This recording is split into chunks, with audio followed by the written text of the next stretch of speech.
n'okwu gbasara ọnwụ mmadụ. Ọ bụ oge ịkọwapụta akụkọ ọgbụgba ama dịgasị iche iche wee nye onye biri ezi ndụ, onye nwere aka onyinye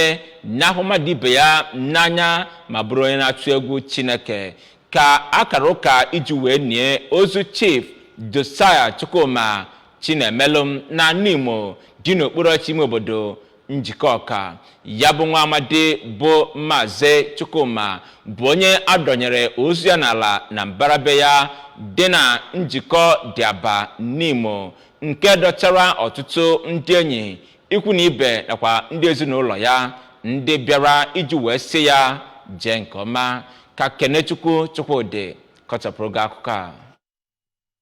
Na okwuchukwu ya mgbe akara ụka enyimozu, otu onye ụkọchukwu kara ụka bụ Reverend Father Francis Emesiobi, onye nyere nkụzi ya site na ihe a gụrụ n'akwụkwọ nsọ, gwara ndị otu Kristi ka ha nwee obi nwanne ma jikwere ngọzi Chukwu nyere ha ime mma, mana ha kwekwana ka ihe ụwa napụ ha enigwe. Onye bụ nwa nwaanyị nke izizi onye enyiri bụ Odoziakụ Kenechukwu Okeke, onye bụkwa otu onye isi ụlọ akwụkwọ Holy Ghost International School Ọka, kọwara nna ya dịka onye nwere obi ịfụnanya, onye ọ na-amasịkwa inye ihe ọbụla o nwere nyegere ndụ nọ na mkpa yanakwa ndụ yọrọ ya enyemaka, nke ọnwụ ya bụ ihe ga-ewetere ha ihe mwute. Na oge ọ na-akọwakwa nna ya na otu aka ahụ, Maazị Vincent Chinemelu, onye bụ nwa ya nwoke nke izizi, kọwara nna ya dịka onye na-enye onyinye nyegara ndị mmadụ, bụkwara onye na-agba mbọ yanakwa onye na-ejesi ụka Katọlik ya ike. Otu onye na-agọ ọgọ na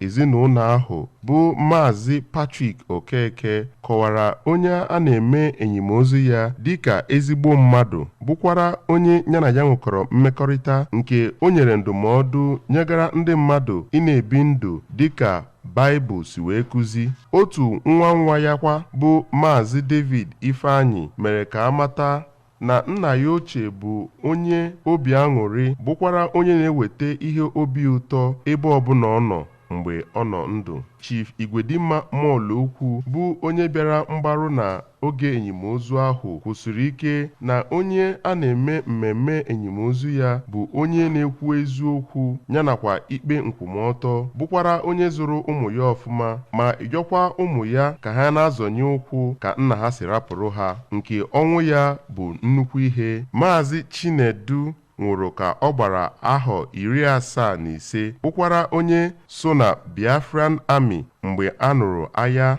bụkwara nnukwu onye azụmahịa mgbe ọ nọ na Ọlụ Imo steeti yanakwa onye ọchịchị n'obodo ya. Ọtụtụ mmadụ bịara ịkasi ezinụlọ ahụ obi, ndị gụnyere Maazị Celestine Okoye, onye bụbugoro Deputy Inspector General na ngalaba uwe ojii nke Nigeria, ndị Holy Ghost Ministries Church Ọka yanakwa ndị ọzọ na otu ndị ọzọkwa. Site na Nimo, aha m bụ Kenechukwu Chukwudị n'akụkọ ụwa ABS.